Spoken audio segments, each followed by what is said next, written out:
tey maa ñëw ànd ak waa TFM pour présenter leen xar yàlla. teranga réew mi la ñuy bàkkoo taasukat baa ngi taasu teranga Sénégal. xar yàlla ñu ngi ko créé vers 1964 ñi dëkkoon foofu ca Fij mi di centenaire ñu jëlee leen fa li ko waral moo nekk festival des arts nègres bi nga xam ne ci atum 1966 la dem am mu nekk bu njëkk mu nekk nag ay quartiers yu bëri yu ñu dajale naka noonu xeet yépp nekk fa ci biir quartier boobu nag ñii di wolof ñoom ñoo fa xaw a nag dominé mu bokk ci commune bu Grand Yoff foofu nga xam ne lu tollook 200 000 ci ay habitants ñoo fay yeewoo moom nag mu ngi nekk ci diggante HLM Sicap Yoff Jëppal Derklé ak Patte d'Oie ñu daal di koy def commune en 1996 ki fa njëkk a nekk maire di Khalifa Ababacar Sall ba ci atum 2014 jamono ji nag jiite gox boobu di Pape Madiop Diop xaar yàlla et tout simplement le Sénégal en miniature. xaar yàlla nag góor gi Djibril Ndoye moom moo ko sos. 1964 lañ fi sañ booba centenaire lañ doon yëkkati. bu mu amee festival des arts nègres en 1966 1964 ñu yëkkati premier convoi bi ñoom ñu jógandoo fi mi ñëwandoo xaar yàlla dëkkandoo. bi ñu ñëwee nag ñu fekk fi àllu kese. toolu ñaam bi yeeg moom bukki yeeg ñëpp ngi woon ci biir. Pape Matar Fall ak maire Koumba Diop ak Géwél Faye sama mag ñu taxaw fii ci Notre-Dame de Liban ne dañ koy wutal tur ñu ne nañ ko tuddee fii mii. Pa Djibril Ndoye ni ko Koumba loo xam ci suñu dëkk bi. mu ni ko fii daal nañ fi toog xaar yàlla ñu ni ko kon nag nañ tuddee quartier bi xaar yàlla donc loolu moo indi turu xaar yàlla.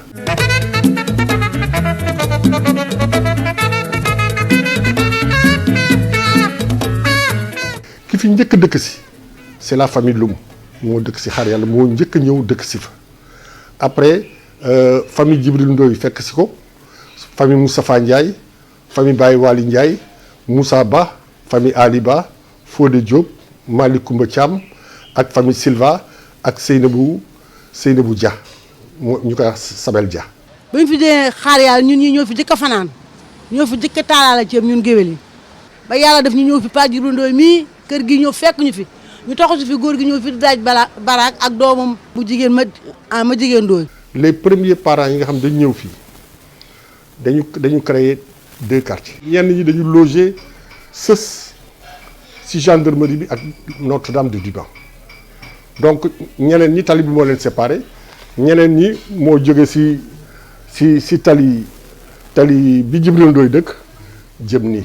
premier chef de quartier bi mooy Pa Djibril Ndoye fii ñu nekk nii nag moom mooy Baxdaat ki nga xam ne moom moo nekkoon le premier délégué de quartier mi ngi tudd Alaaji Ibrahima Diouf sama ñoom Baye Ablaye Diop Seynabou nekkoon yi nga xam ne notable yi nga xam ne ñoom ñoo sanc ci quartier bi.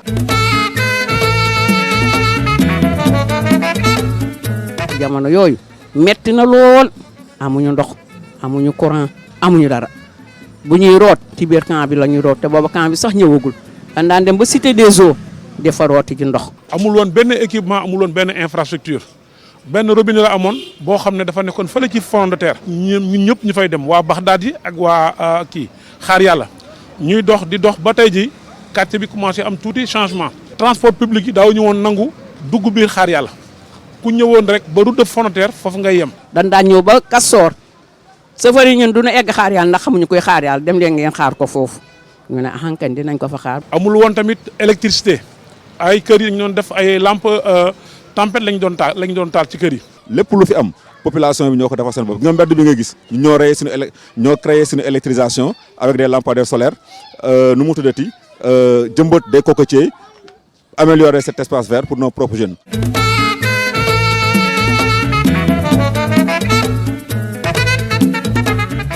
bi ñuy fal chef de quartier bi si la ñu njëkk a fal Djibril Ndoye comme premier chef de quartier de xaar yàlla moo njëkk nekk chef de quartier mais moo quand même bi mu fi jógee bi mu gaañoo ñu fal ku ñuy wax Ali Ba mu nekk 2e chef de quartier bi ñooñu ñëpp gaañu nañu 3e chef de quartier bi actuellement moo fi nekk mi ngi dund mi ngi tuddee Doudou Camara ku ñuy wax Seybatou Gueye moo njëkk nekk imam bi fi Seybatou Gueye jógee mu jox imam bi Moon Ndiaye après bi fi mu gaañoo aussi léegi ñu jël Moustapha Samb mu nekk imaamu jàkk xaar yàlla bi.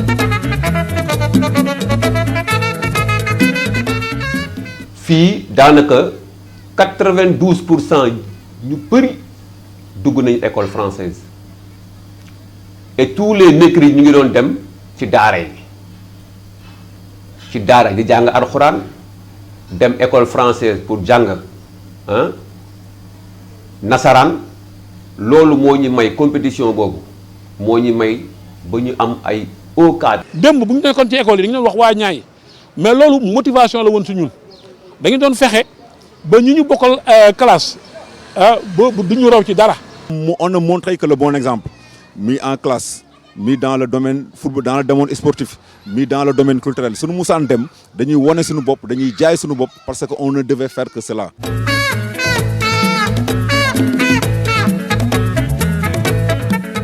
quartier bi c'est un quartier boo xam ne qui regorge de personnalités waaw yoo xamante ne reconnu sur le plan au niveau national comme au niveau international. Sur le plan politique aussi, on a le ministre Anta Sarr Diack. Nous avons le député Aminata Diallo. Nous avons Pathé Mbodj, journaliste, consultant. Le doyen de la faculté des sciences, le professeur Mamadou Sidibé, étant même doyen de la faculté des sciences, on peut citer encore le professeur Abdou Karim Diallo, qui jusqu'à peu récemment habitait aussi à Kharial.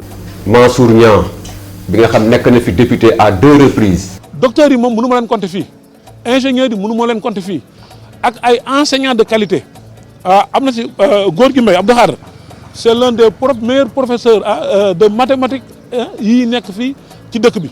sur le plan aussi sportif ku mel ne Cheikh Kouyaté ñun fii ñu ngi koy woowee Yedal lañ koy woowee baayam mi ngi fubalee jubóo mu nekk xale boo xam ne fii la juddoo ci quartier bi ñu mel ne ñoom it Cheikh Dia. Adama Faye qui est là suñu fierté yi la bokk lépp lu ñu am daf ciy taxaw.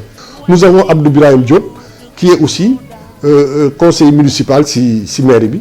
ki ñuy wax Mangone Ndiaye yal na ko yàlla xare àjjana dëkk na ci quartier bi pendant plus de 10 ans ki ñuy wax Abi Ngana Diop mu nekkoon tamit koo xam ne ku siiwoon la moom it fii moo doon quartier bi nga xam ne fa la dëkkoon.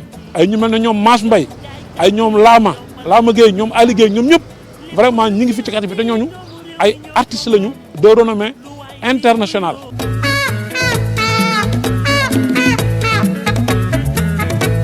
ñoom Sakou ñu koy wax Bernard ñoom Dominique Adrien Gomes nekk capitaine boo xam ne bu emblématique la ñoom Oscar ñoom Sayon Condé ñoom Keba ci quartier bi la ñu juddoo yaroo fi màggee fi.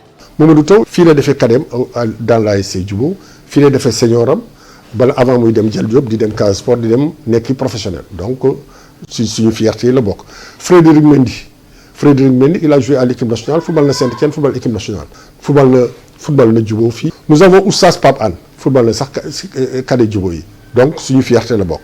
Manga 2 presque Manga 2 fii la dëkkoon si booru jàkk ji fii.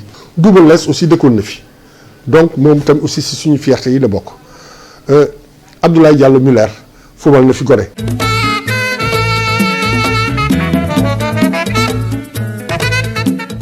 ay famille la yoo xam ne yàgg nañu dëkk mën naa ne pratiquement plus de 50 ans les familles habitent ensemble. Il y avait ce qu'on appelle l'acceptation de l'autre malgré la diversité des opinions malgré la diversité des idées ñu amoon ay valeurs yu nga xam ne valeurs yooyu ci yooyu la ñu doon dund mooy valeur de respect valeur de tolérance valeur d'entraide te loolu la ñu xamoon ci loolu la ñuy dund ba ñu màgg. donc ay mbokk lañu loolu moo tax kër yi amul limite da ngay dugg fii génn fii. ñëpp dañu tënku ci li nga xam ne moom moo nekkoon le dénominateur commun loolu la ñuy wax le vivre ensemble et ñun dañ ko pratiquer jàppante def esprit de tolérance suñu biir parce que ñu ñëpp benn lañu. amul man waalo la j'ai des amis Joola qui sont là j'ai des amis yu jóge fële on était benn cercle la ñu nekk. paa yi déggoo woon nañ jigéen ñi déggoo woon yaay déggoo woon nañ seeni doom déggoo nañ ba tey jii ba juboo déggoo tey déggoo moo fi amoon.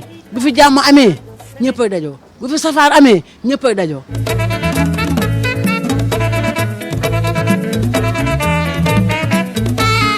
bu ñu amee événement ñëppay ñëw taxaw. des événements de joie ou bien des événements de douleur ñëppay mànkoo dañuy taal suñu oto ànd famille bi du matin au soir jusqu'à la dernière minute pour montrer notre solidarité notre attachement vis-à-vis de cette famille. ñaanuma ko yàlla dëj fekk la fi ba nga ñëw fekk ñu si jàkk ji. gis nga soo ñu fekkee si jàkk ji tous les jeunes qui sont là gis nga moto yi ñoom ñoo koy encadrer de xaar yàlla ba ci cimetière yi tu feras pas 10 minutes wala 15 minutes yoon bi ak li circulation bi dense booy ils vont tout gérer. mën naa xam ne fii dafa am sax esprit villageois li nga am loolu boobu fibre dañ ko bokk ndax ñun ñëpp ñoo bokk fi ñu jógee mu nekk fële ci Figg Micc. J'ai eu le décès de ma mère par exemple baal ma ça fait 2 mois. mais dama toog sama kër rek gis nga les jeunes du quartier dama ñëw taxaw rek ñu woo ma ñëw ñu indi saaku ceeb jox ma indi ay bidon ndox jox ma ñu indi dawlin jox ma ba pare ni ma su ngeen defee li ngeen di def ba pare su desul lu raxas kii bi woo ñu bu si fay kenn woo ñu ñun ñoo lay raxasal ñoo lay balal ñoo lay defal lépp vraiment kooku je ne peux même mënuma leen sax fay.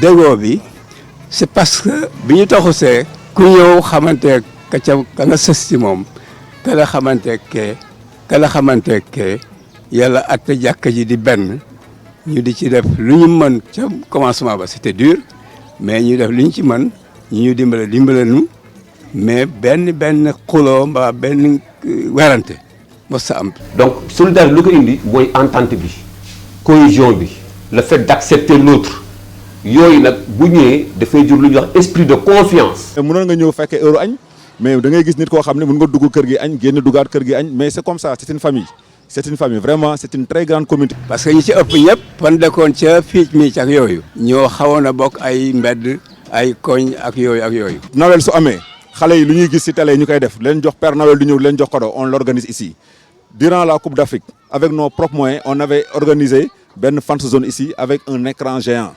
pour que ñoom lu ñuy gis feneen fi ñu xam ne loolu am na fii seen dëkk vraiment c'est une très grande fierté de Xaar Yàlla.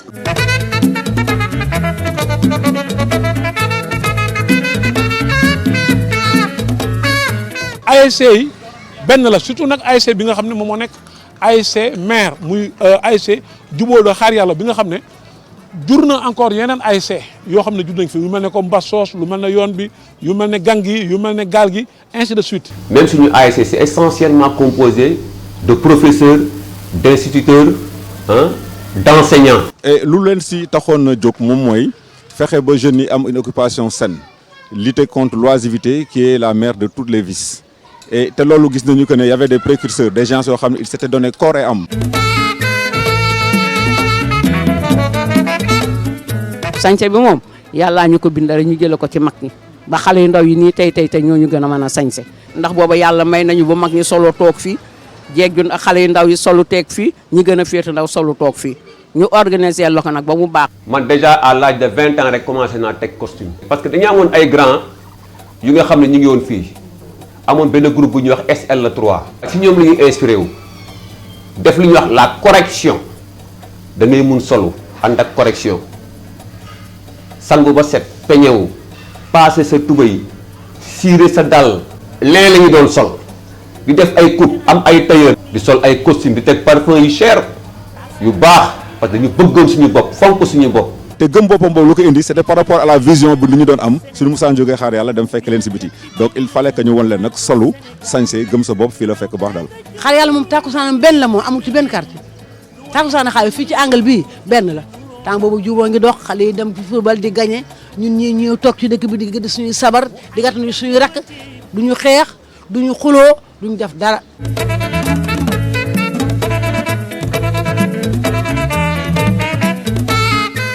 Xaar Yàlla amul xaaj ak seen ñëpp benn lañu bu ñu xewee mbootaay gi benn lañu. bi ñu mosaan a am xew nag mag ñi ñoo koy yor waaw mag ñi ñoo yor togg yi ñoo yor lang yi dañuy jàppalante suñu biir daal. ba nga xam ne demoon nañu ba waa Bassos 1 dañu ñëwoon ci suñu biir bokk suñu mag ñi ñëpp ñoom it dañuy ñëw di ñu jàppale ñu ne bu xew amee dañuy dem jàppale leen dem nañu ba ci xale yu ndaw yi sax dem nañu ba doon dund ci loolu. kon Xaar Yàlla déggoo rek a fi am du ñu xuloo du ñu xeex du ñu ŋaayoo ñoom ñoo fi jiitu woon di suñuy mag di suñu yaay dem loolu ba tey ñoo fi bàyyi mbootaay gi ba tey mooy dox bañ ko dana am mbootaayu Oumy Diop.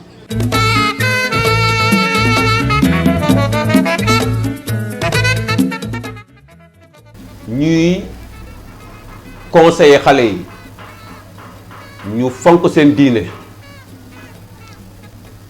ñu jàng xam àdduna nu muy doxee ñu bëgg liggéey parce que sëñ Touba aussi wax na ko boo ko xoolee dem leen tool ya ngeen liggéey kii dem tool ak kii dem ci bureau bi benn la yëpp liggéey la waaye dem leen ngeen julli ki dem jàkka ji ak ki dem église ba dañuy jaamu suñuy borom waaye dem leen daara ngeen jàng ki dem daara ak ki dem école française benn la culture la donc nit ki foofu la war a tënku. xale yi nag dama leen di digg rek ni leen ñun mag ñi nanu meloon démb ba bërka démb. li seen papa yi defoon ba seen yaay yi def ko ba seen yaay yi dem ñun ñu seen mag di ñaan yàlla rek ñu def ko rek loolu rek la ñuy digal xale yi. Voilà, vraiment nous sommes très contents ànd ak équipe bi pour montrer leen ce que c'est Xaar Yàlla et j'espère que lu leen won ci Xaar Yàlla mooy Xaar Yàlla ba beneen yoon incha allah et merci pour la TF.